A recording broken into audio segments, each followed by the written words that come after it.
Hi dear friends and welcome to my new video. Last time we discussed the reasons for which we need to talk less in class, and today we investigate ideas, techniques which provide alternatives for telling. So if we will not tell students about language, how can we help them learn? So this is the focus of this video. As an example for this, we will discuss the irregular verb forms. So the content of today will be divided into two videos.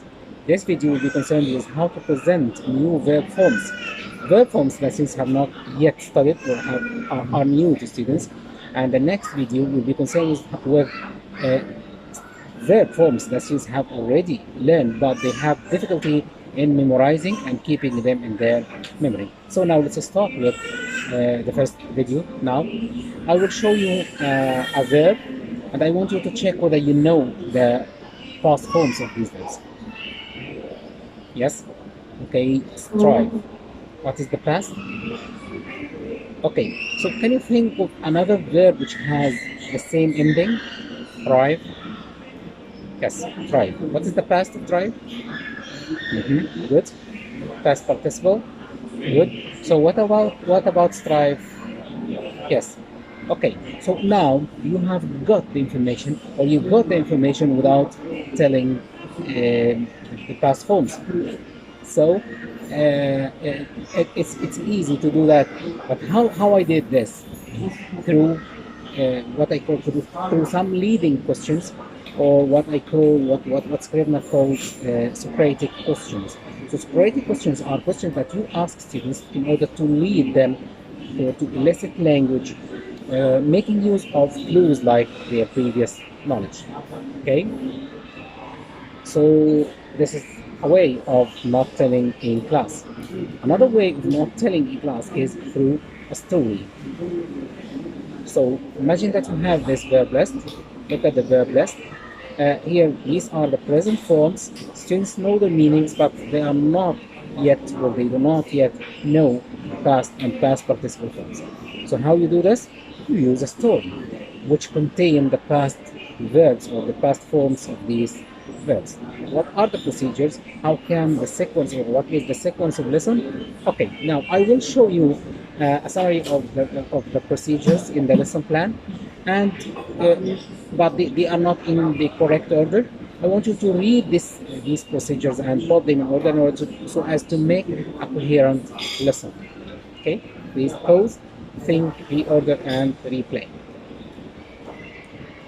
Okay, so now what's number one?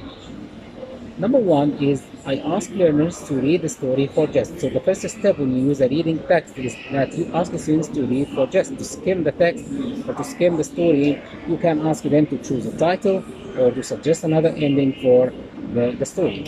Why? So as to help students get the main events or understand the main events of the context which contains the target language. What is the next step? Yes, you provide them with a short worksheet, or you display the worksheet or the verb list, the present verb list on the overhead projector or whatever, and then you ask learners to find the past of these verbs in the story. So students now try to make the connection from the spelling, from the meaning that they get from the context, and then they match between the past and the present forms. They write the present form or the past forms next to the present form. Then the next step is that students compare their answers together so as to evaluate what they have done and compare it with their friends. They discuss any differences. Okay, the last step is that the teacher will display an answer key which contains the right answers with the right form. So students evaluate again in order to confirm that what they have done is right. So these are the procedures of how we can tell or help students learn the past forms without telling. This is just an example. Okay, so this is the end of it for this video. But in the next video, we will discuss or we will investigate new ideas of how to tackle the problem of students who cannot or have difficulty in memorizing the forms that they have studied, but they cannot or they usually forget them. Okay, so thank you for watching, and meet you after minutes. Okay, thank you so much, and see you.